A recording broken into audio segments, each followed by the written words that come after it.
What's your name? Harry. Harry. And what are you dressed as, Harry? I'm a Boer War drummer.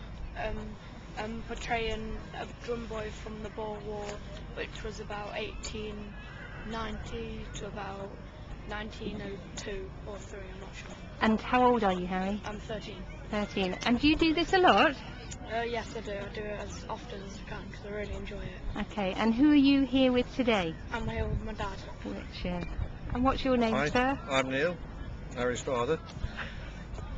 Re-enactment's been a thing that myself and Harry have done now for about the last 4 or 5 years. We do the Zulu War, the home service of the Victorian soldier from 1885, and we do the Boer War from 1899 to 1900. In fact, this year was over in South Africa fighting the Zulus, actually on the battlefields in the tunics and everything, so we found that quite a bit of an experience. You both went? We're both there filming for the History Channel. Fantastic, for the History Channel, that's amazing. And is that authentic Boer War food there, I can see? This is, yeah, this is pretty much what you had. Bully beef, a little bit of bread, staple diet of the British infantrymen was bully beef. Army biscuit, which they actually said was made out of 60% oatmeal and 40% concrete. That's revolting.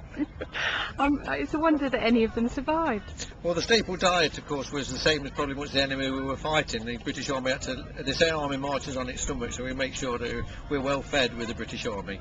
The only thing we miss, isn't it, is the rum ration, isn't it, Harry? Yeah. And Harry, why do this and not be at home playing on the computer? Well, I like being outdoors, and to be honest, it's different from everyone else, and I really like dressing up. Especially I like the weaponry, and I've just been brought up on it. I haven't been brought up on computers and stuff. So what do you get to do with the weaponry then? Well, as well as like hold them and stuff, I get to learn a lot about them, and also I've been taught the safety of it and everything, so I know not what to touch and what not to. And would you recommend this to other 14-year-olds? Up to 13. I'm not sure, but it can get very hot in the uniform. You're doing very well today because it's a scorcher Yeah. today, isn't it? It really is hot. Oh, it's fantastic. Well, you just look so authentic. I can't believe it. It's just absolutely brilliant. And what do you think of English heritage and Festival of History? Well, this is the second time we've been to the Festival of History. It was here last year. It just seems to get bigger and better. The weather's kept nice for us, the public have turned out. We've been listening to the advert on the local radio regularly, so it's obviously drew the crowds out. And it's fantastic to see the amount of multi-periods that's here. It's something for everybody. Whether you're into the Vikings, into the Romans, into the Civil War, into the Napoleonics, or into the Victorian period, and right through to the Second World War, there's something for everybody. And how are the crowds reacting to you today? They love it. They do. Do they? I think because they've, I mean, Harry is a typical kind of a drummer of a young man in the Victorian Army. Often the sons would come in with the fathers and join up at 14 or 15 as drummers and bandsmen. And of course, there's no discrimination on the battlefield, and these lads would be out on the battlefield as ammunition carriers, and he was just as much a target as an infantryman. Goodness. So not much chance of survival then, even as a boy.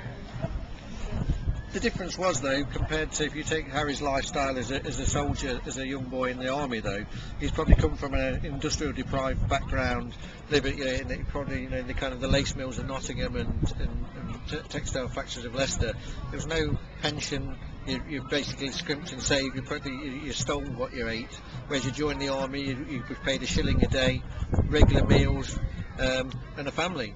A lot of these were orphans who joined up, so he had the chance to join the army. A lot of them lied about the age. If you look at Harry, he's the same build as somebody who was 17 or 18 years old in 1890. Gosh, that's incredible. Really incredible. Oh, thank you so much for being interviewed. That's wonderful.